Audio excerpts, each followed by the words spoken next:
Bonjour à toutes, bonjour à tous. Je fais cette vidéo pour vous remercier déjà dans un premier temps pour votre soutien énorme. Vous êtes vraiment nombreux et j'avais besoin de vous donner des nouvelles suite à la fermeture de la boutique à Genève. Vous êtes nombreux à m'avoir écrit pour avoir plus de précision. Et je vais commencer cette vidéo par vous remercier et vous dire que je vais bien.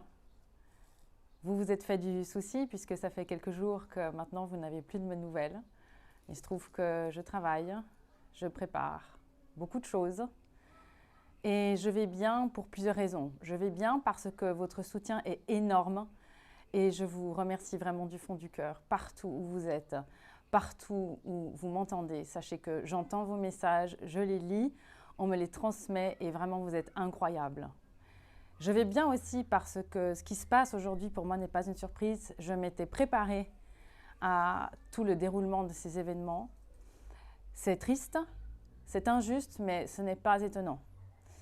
Et j'ai vraiment un remerciement spécial pour tous les corps de police et les militaires qui m'ont écrit, des personnes magnifiques et incroyables qui me soutiennent.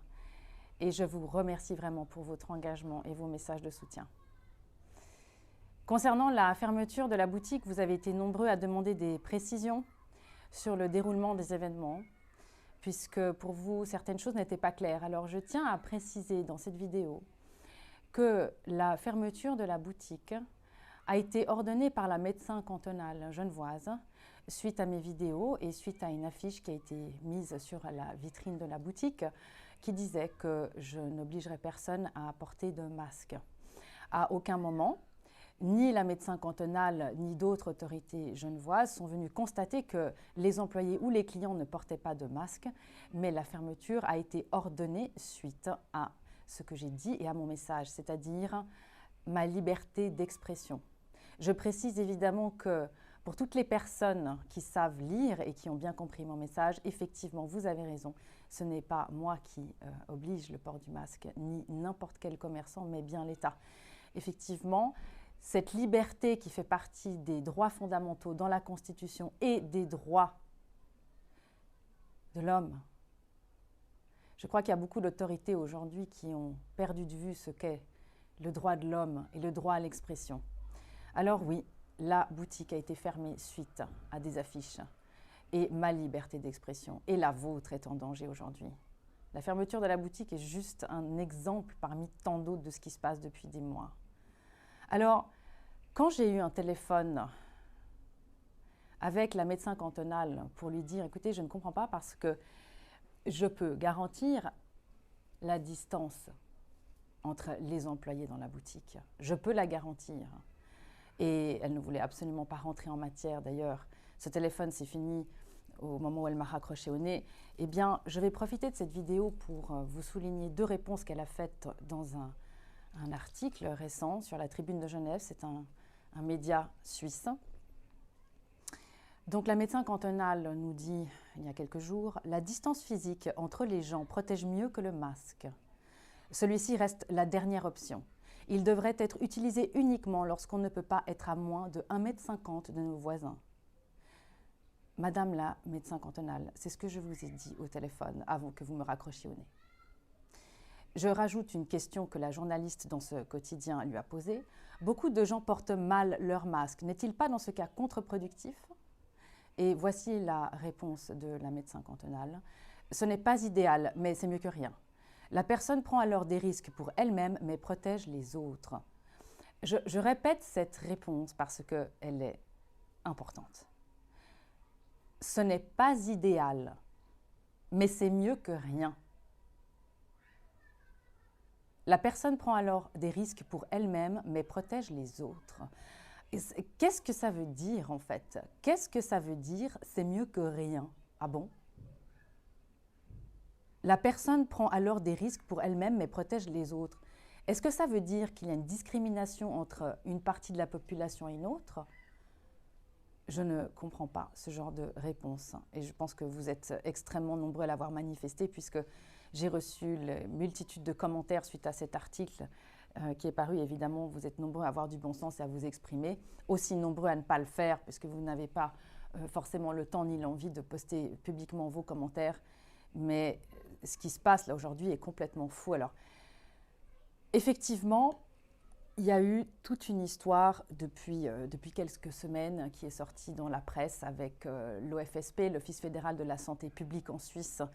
Et toutes les personnes qui écoutent mes vidéos, peu importe le pays où vous êtes, ces scandales font aussi partie de votre réalité, de votre environnement aujourd'hui. Alors, ce qui se passe aujourd'hui en Suisse est du délire et de la maladresse. Et là, je pense que j'utilise ce mot de façon volontairement légère parce que je sais que ce n'est pas le meilleur mot, mais est-ce que vous vous rendez compte qu'il y a quelques semaines, l'OFSP en Suisse a annoncé que 40% des contaminations venaient des lieux de discothèques, etc. Tout a été fermé à Genève. Alors, soi-disant, pas à cause de ces chiffres, évidemment. Mais quelques jours plus tard, l'OFSP fait machine arrière et nous dit « Ah non, mais on s'est trompé de case, en fait. On s'est trompé de case, ça n'a rien à voir. En fait, les contaminations dans les discothèques sont de 1,2 à 1,9%. » Mais est-ce que vous vous rendez compte de ce genre d'erreur? Et ça encore, c'est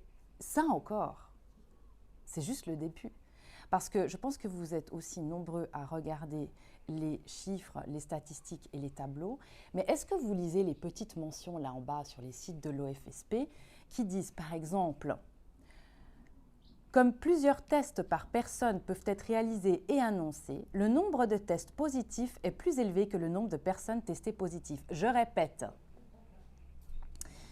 Comme plusieurs tests par personne peuvent être réalisés et annoncés, c'est-à-dire on prend une personne, on la teste, elle est positive, on la reteste, elle est de nouveau positive, peuvent être réalisés et annoncés, le nombre de tests positifs est plus élevé que le nombre de personnes testées positives. Office fédéral de la santé publique le 4 août 2020. Et alors pour finir, le feu d'artifice. Mais il y en aura encore d'autres. On nous a annoncé il y a quelques jours, donc l'OFSP nous annonce qu'il y a eu un décès d'un trentenaire à Berne, un canton de Suisse. Alors écoutez bien la réaction du chef de la division des maladies transmissibles de l'OFSP. Un homme de 30 ans domicilié dans le canton de Berne est décédé du coronavirus. Il n'était pas dans un groupe à risque. Sa mort est tragique, mais pas surprenante. D'accord? Et qu'est-ce qu'on nous a dit quelques heures plus tard? Oups! L'OFSP a annoncé le décès d'un jeune homme en bonne santé, victime du coronavirus dans le canton de Berne. Il s'agit d'une erreur, signale en soirée la direction cantonale bernoise de la santé. En réalité, ce jeune homme va bien, il est chez lui, il était confiné chez lui pour des raisons qui n'ont pas été publiées, mais il va bien, il n'a pas de symptômes graves, il est peut-être asymptomatique, mais alors on a parlé de sa mort comme étant tragique mais pas surprenante à partir de quoi? Moi, c'est ça qui me choque, c'est qu'on a une personne qui est quand même le chef de la division des maladies transmissibles qui dit « La mort est tragique, mais pas surprenante ». Quand on voit la propagande qui se passe depuis le début de cette épidémie, moi, ce qui ne me surprend pas, c'est que des personnes parlent comme ça, avec des chiffres qui sont faux, avec des fake news qui sont… Alors on nous dit maintenant que l'OFSP n'a pas comme vocation la communication. Alors dans ce cas-là, que l'OFSP se taise. Alors, on en arrive à tel point en Suisse que les cantons maintenant ne consultent même plus l'OFSP apparemment, puisqu'ils font leur cuisine à chacun. Chacun fait sa cuisine avec ses comptes et ses statistiques, puisqu'apparemment l'OFSP n'est plus fiable. Alors, vu que tout le monde a l'air, au niveau des autorités, de mettre les cas positifs en avant, le nombre de cas en avant comme étant la seule et unique chose, le seul et unique repère par rapport à la situation actuelle, moi j'aimerais vous proposer maintenant d'arrêter de compter les cas et de regarder les personnes qui sont décédées et les personnes qui sont aux soins intensifs. Ce qu'il faut comprendre, c'est qu'en hospitalisation, vous avez grosso modo 3 types d'hospitalisation. Vous avez l'hospitalisation de surveillance, c'est-à-dire qu'on va vous dire, bah, écoutez, venez là à l'hôpital, vous êtes testé positif, on va regarder où vous en êtes, on va vous surveiller. D'accord ? Vous venez là, vous êtes dans une chambre, il n'y a absolument pas de soins spécifiques. D'ailleurs, je fais une parenthèse parce qu'en Suisse, c'est ce qui se passe à Genève. Il y a des hospitalisations qui sont des hospitalisations simples. Et si aujourd'hui on a le luxe de le faire, c'est que l'hôpital n'est absolument pas bondé. Ça, je crois que vous êtes tous au courant de ça. Hein ? Et puis ensuite, vous avez les soins intermédiaires, ce que je connais très bien puisque mon père y a passé un certain nombre de mois pendant les 10 ans durant lesquels il était malade. Donc les soins intermédiaires, vous avez des hospitalisations. Très peu d'ailleurs à Genève, très peu en Suisse. Et puis ensuite, vous avez les soins intensifs. Et là, il n'y a tellement plus personne dans les soins intensifs dus au Covid qu'il y a des courants d'air. Les portes, elles claquent. Hein. Voilà, donc ça, c'est important de faire la différence entre les cas positifs et les hospitalisations graves. Pas avec le Covid, mais uniquement à cause du Covid. Il faut bien faire une différence aussi par rapport à ça. Alors moi, je me pose une question, puisque l'AGFI, donc, qui est quand même un média sérieux suisse, a publié, vous avez été très nombreux à partager cet article qui dit, à juste titre, en Suisse, nous sommes en sous-mortalité. Jusqu'à présent, pour 2020, nous sommes en sous-mortalité. Alors moi, quand je lis ce genre d'article, il y a une question qui me vient, une question toute bête. C'est quels auraient été les chiffres si les autorités avaient permis aux médecins de traiter les malades? Quels auraient été les chiffres si vous, les malades, vous aviez pu être traités? Parce que je rappelle qu'en Suisse, et dans les autres pays d'ailleurs, c'est la même chose, mais en Suisse, les protocoles médicamenteux qu'on avait sous la main, c'est-à-dire ceux que vous connaissez avec l'IHU de Marseille, l'hydroxychloroquine a été mis sous la liste des stupéfiants. Les personnes malades, on leur disait quoi? Vous restez chez vous, vous prenez du paracétamol, on ne vous traitait pas.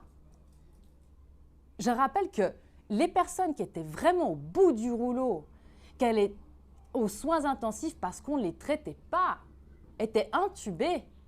On leur faisait péter les poumons avec des ventilateurs à fond la caisse. Et les médecins et les personnes, les anesthésistes qui m'avaient contacté et qui parlaient dans tous les pays, maintenant vous commencez à être entendus. En tout cas, nous vous entendons depuis des mois. Et qu'en est-il des personnes, des soignants, du personnel soignant qu'on a laissé se démerder dans les urgences parce qu'on ne traitait pas les patients, on ne traitait pas les malades. On les envoyait directement à la case urgence avec des protocoles complètement fous. Est-ce qu'on parle ici des pleurs qu'il y a eu dans le personnel soignant? Parce que vous avez été nombreux à m'écrire. Vous avez été nombreux à m'écrire pour me dire on n'en pouvait plus. Mais on n'en pouvait plus parce que avant que les personnes arrivent chez nous, dans nos unités de soins intensifs, on ne les traitait pas et c'est un scandale. C'est un scandale. Les personnes âgées ont été laissées dans les EMS, dans les EHPAD, dans les maisons de retraite comme des personnes isolées, des pestiférées qu'on n'a pas soignées. Et qu'est-ce qu'on leur a fait à ces personnes-là? On les a envoyées à la mort avec du Rivotril, avec des brigades qui allaient même chez elles, sans consentement. Alors aujourd'hui, en Suisse, pour revenir à cet article de l'AGFI, on est en sous-mortalité alors qu'on n'a pas traité les gens. Comment arrêter ces chiffres-là avec des traitements? Alors maintenant, la Suisse, qui distribue à coups de millions des enveloppes pour avoir du Remdesivir, qui vient de ce magnifique laboratoire Gilead, et qu'on ne me dise pas aujourd'hui, non mais ça n'a rien à voir de quoi? Moi, ce sont des questions que je me pose en fait. Jusqu'où les autorités sont prêtes à aller? Jusqu'où vous êtes prêts à aller dans l'absurdité? Parce que ce qui était au départ une problématique sanitaire est devenu une problématique politique et financière écœurante. Alors j'ai une bonne nouvelle pour les autorités qui aujourd'hui cherchent désespérément un vaccin qui nous permettra à tous de sortir de chez nous, puisque le masque a été mis sous nos nez comme étant la carotte pour la liberté et le déconfinement. Eh bien, ce vaccin tant attendu, j'ai la bonne nouvelle et je pense que vous êtes au courant parce que la Russie a gagné la course. Voilà. Donc, toutes les personnes qui criaient à la nécessité du vaccin peuvent se réjouir puisque le président russe a annoncé que le vaccin était disponible. Et ce qui est étrange d'ailleurs, c'est que la France, qui était un des premiers pays à hurler qu'il fallait un vaccin, eh bien tout d'un coup, ce vaccin arrive un peu trop tôt. Tout d'un coup, ce vaccin devient suspect, dangereux, probablement réalisé trop à la hâte, parce qu'on avance sur les autres. Tout ceci tourne au ridicule. Et les personnes dans les gouvernements qui continuent de s'enfoncer dans leurs mensonges et leurs magouilles sont la risée de tout le monde. Mais ce qui va se passer, c'est que quand les gens auront fini de rire, ils vont se lever, ils vont sortir dans la rue. Et là, la dimension de ce qui se passe va prendre vraiment une autre tournure. J'ai une pensée pour les personnes âgées, les personnes qu'on considère à risque et vulnérables, qui en réalité ont été isolées, traitées comme des pestiférés. Aujourd'hui, on les prive d'air frais pendant la canicule, sous prétexte qu'un virus peut circuler dans la clim. Est-ce que les autorités qui prennent ce genre de mesures sont prêtes à les vivre dans ces conditions-là? En France, dans des EHPAD, les personnes âgées ne peuvent pas recevoir de visite de leurs proches les week-ends. Et après, on se dit qu'il y a des personnes qui sont dans la théorie du complot. J'ai une pensée aussi pour tous les parents qui ne pourront pas amener leur enfant à l'école, ne pourront pas voir leurs enfants dans un système d'éducation qui est là pour leur bien-être et leur prospérité. Les masques. Je pense que vous avez vu les photos des enfants en Thaïlande. Vous les avez vus dans leur petite bulle de plexi, avec 3-4 jouets et des masques, des garderies, des jardins d'enfants. Tout ce qui vous semblait aberrant il y a quelques mois et quelques années devient cette réalité petit à petit. Alors, j'ai une pensée pour ces parents-là. J'ai une pensée pour la Nouvelle-Zélande aujourd'hui, qui envoie des personnes testées positives dans des véritables camps d'isolement. On y est. J'ai une pensée pour des régions d'Allemagne où des personnes qui ont des enfants doivent les laisser dans des chambres seules, avec des voisins qui peuvent être des délateurs, avec des normes où on leur dit que s'ils mangent, s'ils partagent un repas avec leur enfant, on envoie l'enfant dans des centres fermés. Qu'est-ce que ça veut dire, ça? Et l'Angleterre, qu'est-ce que ça veut dire, ça? Il y a une chose que les autorités n'ont pas prise en considération là-dedans, c'est que le peuple peut souffrir, beaucoup, peut faire beaucoup de renoncements. Mais quand le peuple défend ses enfants, quand une mère doit défendre son enfant, quand un père doit défendre son enfant, il n'aura plus peur de rien. Il n'aura plus peur de rien. Et ce moment-là arrive à grands pas, parce que la saison va arriver. La saison d'hiver va arriver, avec ses virus de grippe, avec ses rhumes, avec ses gastro, avec tous les petits bobos de l'hiver. Et à ce moment-là, qu'est-ce qu'on va faire? On va nous parler d'une deuxième vague. Et sous prétexte de vouloir protéger les enfants, sous prétexte de vouloir protéger les personnes âgées, on va faire quoi?